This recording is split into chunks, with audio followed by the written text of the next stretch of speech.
Hi, this is Akmir with a late edition of the chart rundown. It is Tuesday, the 23rd of June.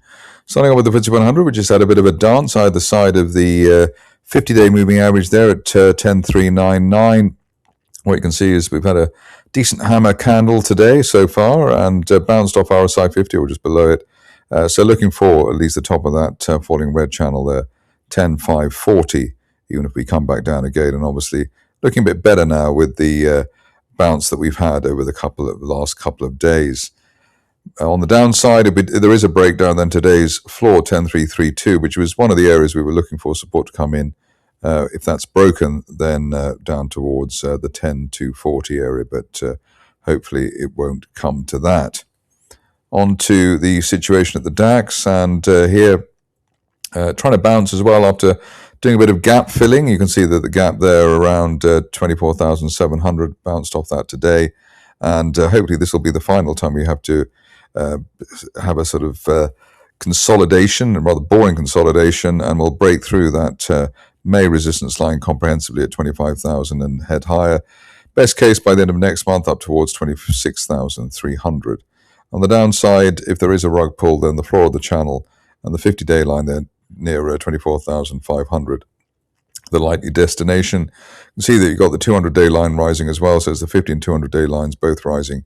Tends to be big on momentum on the upside.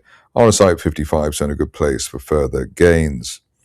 Moving along to the Dow, and here, just for a change, we're looking at it when it's actually open. Another hammer situation as well. Bear trap rebound from below recent support around 51,300, and looking for this time for this market to get up to the 52,300 area, which is the top of that channel there from April. Best case by the end of next month up to 53,800, which is a November resistance line projection.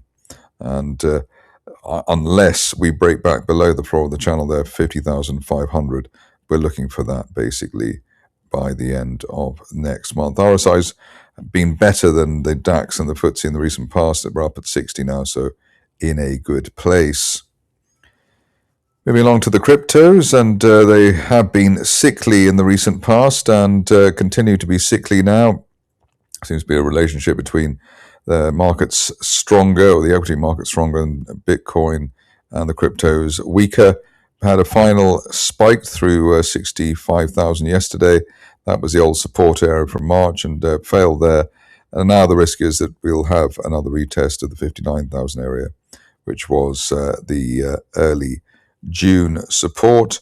Worst case is we're going to head towards the bottom of that red falling trend channel, which is currently heading towards the 56,000 zone, perhaps a bit lower than that.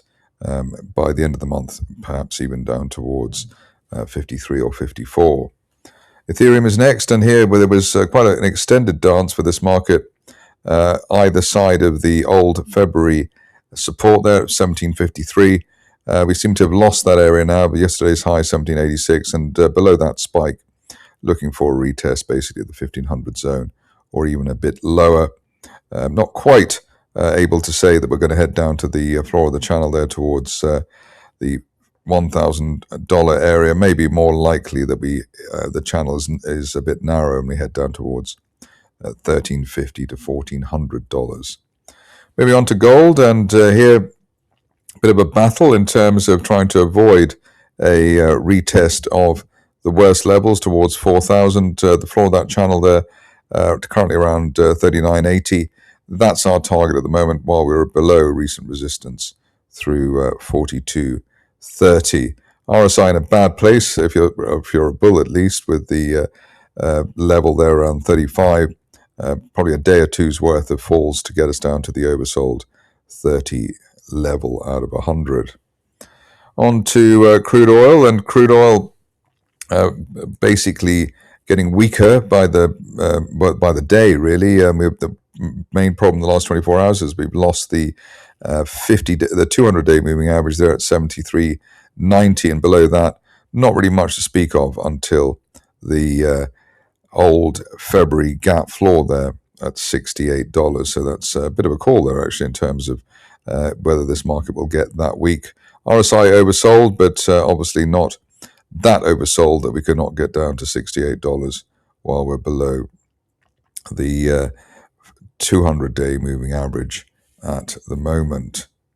Moving on to the stocks, and starting off with one of the Colin Bird Brigade. It's African Pioneer, and here just going into a golden cross tomorrow or the next day, and also threatening to, hoping that we'll break that top of that rising trend channel base, 1.63 pence. Above that, looking for the ultimate target here, maybe by the end of next month, up to 2.3 pence, which was the old resistance there from the summer of 2 years ago. I think we can probably forget that particular line there for a while, but 2.4 pence looks as though it's possible, especially while we're above recent resistance at around the 1.35 level. On to a stock which we don't normally look at because it's rather bigger than our normal market cap focus, but got Bunzl here with quite a sharp turnaround there. The reason we're covering it here today, apart from the fact that there aren't that many small cap situations to choose from, is the way that had an RSI 50 rebound. The last time we had one of those, we had a decent rally of February to March. And the other point to note is the way that we've bounced above a rising 50-day moving average. In fact, hopefully in the next day or two, the 200-day line will follow it, and that will give us the push up to the top of the channel there, around £28.40 by the end of next month. Moving on to a stock which seems to be somewhat controversial at the moment, Delta Gold, even though it's been called up here from in the teens actually at the beginning of the rally, the definitive break there towards the break of 23 pence, which was the initial resistance that we had back in January. Haven't really looked back since then, apart from the rug pull from the top of the channel there, around £2.12.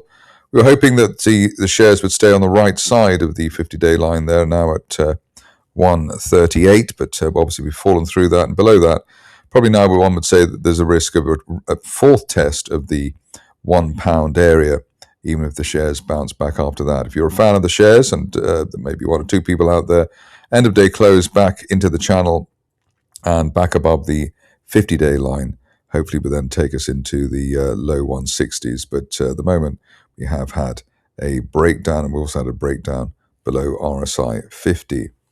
Moving on to Empire Metals, which actually seems to manage to get out of its recent consolidation. The only thing left now is to get through basically the old April peak there at 40.5.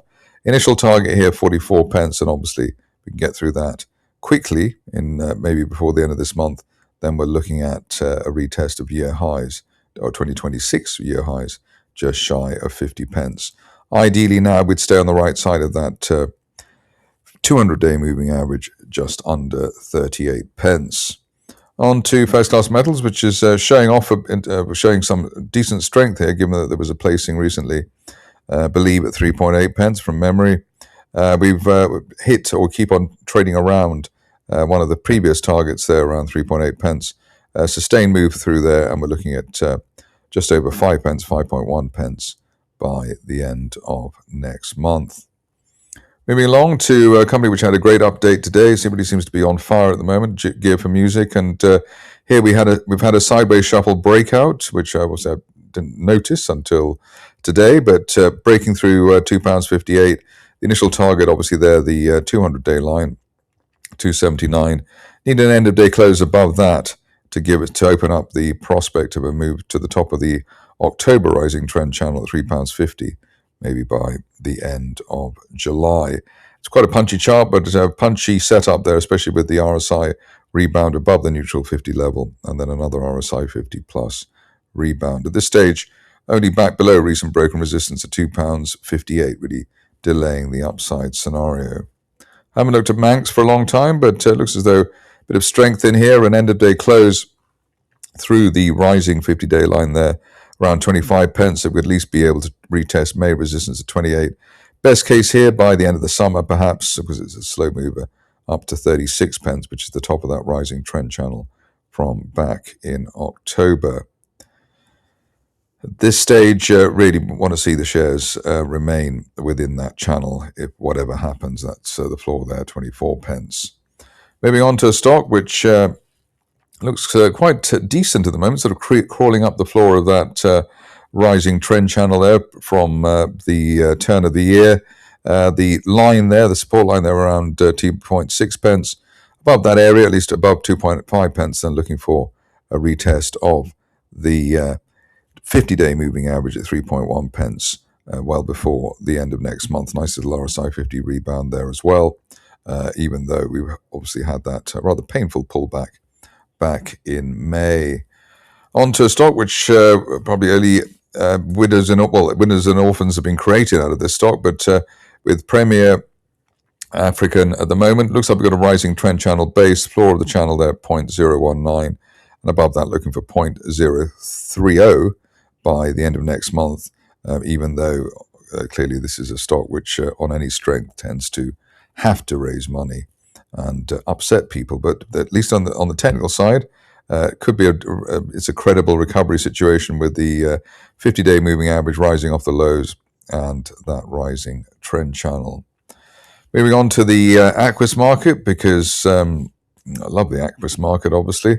Here you can see that we're going to a golden cross here from Sulnox, unfilled gap to the upside as well. If you're fussy, you probably want to see the shares break recent resistance at 65 pence and look for up to £1.20, maybe by the end of September, giving this a bit of time. But the key here is obviously breaking that 65 pence level. Tinybuild and its esoteric situation to look at. Here you can see that we've got a clear bull flag situation here above old resistance. The old resistance there around 8.5 pence, and while we're above 8.5, looking for the top of the channel and the top of the range towards 13 pence rather, by the end of next month. Finishing off with another relatively obscure situation, which is XP Factory here, crawling up a rising trend channel as well, in this case one which has been in place since December. Top of the channel there at 27 pence, and we're looking for that while we're above recent support at 18 pence. What's interesting here is that the RSI has been above neutral 50 since back in the middle of March, so this does look like a strong and persistent situation over and above the way that the 50 and 200-day lines are both rising. That's it from me today. More updates tomorrow.